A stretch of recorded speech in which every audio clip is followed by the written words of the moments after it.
Hey guys, with spring being finally here, the sun's finally come out, I'm starting to already think of the summer and cottage country.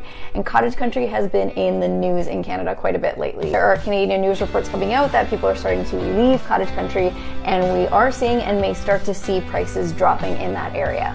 I'm Naomi Knight. I am a realtor in Niagara, and in Niagara we have kind of our own little cottage country. Generally, a lot of the cottages are along the shores of Lake Erie to the south. So we've got Wainfleet leading into Port Colborne, a lot of cottages. We have cottages on the Fort Erie side. That's kind of our own little cottage country areas. A lot of us still do travel up north into Ontario, into the real cottage country of around Muskoka area and Algonquin.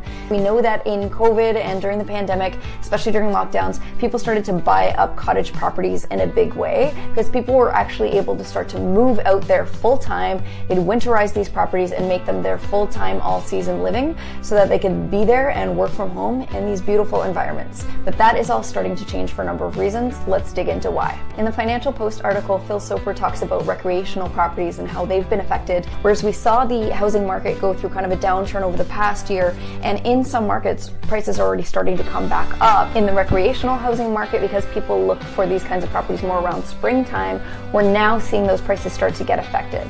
So in 2023, we're seeing those prices in that market go down, roughly around 4% across Canada. Some factors that are affecting people coming away from cottage country. Well, first of all, in 2023, there are a lot more back to office mandates with companies. So they need people to come physically back into the office now. And sometimes those commutes are just too long from cottage country. Also, things that might affect people working from home, like cell and internet services, and just aspects of being out in a rural property. So things like septic and well system and the amenities, they're usually not as convenient out in rural properties as they are in the urban environment. So because people are moving away from these properties and not buying them up in the same way, an adjustment of prices is going to happen. They're saying that's going to happen in the upcoming spring and summer, but not to expect that they're going to fall to pre-pandemic levels. Similar to the rest of the housing markets across Niagara, we've seen a level of adjustment happening with prices because of the lack of demand, but it's not back down to pre-pandemic levels. My thoughts about this, just like the rest of the housing markets, because we're seeing that lessened demand, prices are going to have to adjust for people to buy in. Still, places like Ontario offer really beautiful cottage country.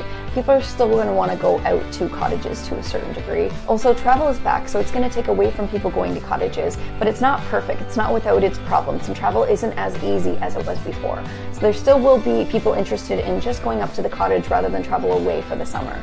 But then there's that cost of living, and that's not getting any easier. A second property to a lot of people is getting to be much more of a luxury, and that will definitely affect the purchasing of housing. Are you planning on going to cottage country this year? Do you usually rent? Or are you planning to buy something either in Niagara cottage country or elsewhere in Canada? Or are you done with that idea? Are you even selling a cottage property to get rid of it? Let me know your thoughts, and also if you are interested in buying any kind of property in Niagara, hit me up, send me a message, but also visit naominightrealestate.com to find out more about me. Either way, it's almost cottage time, and I'm super pumped.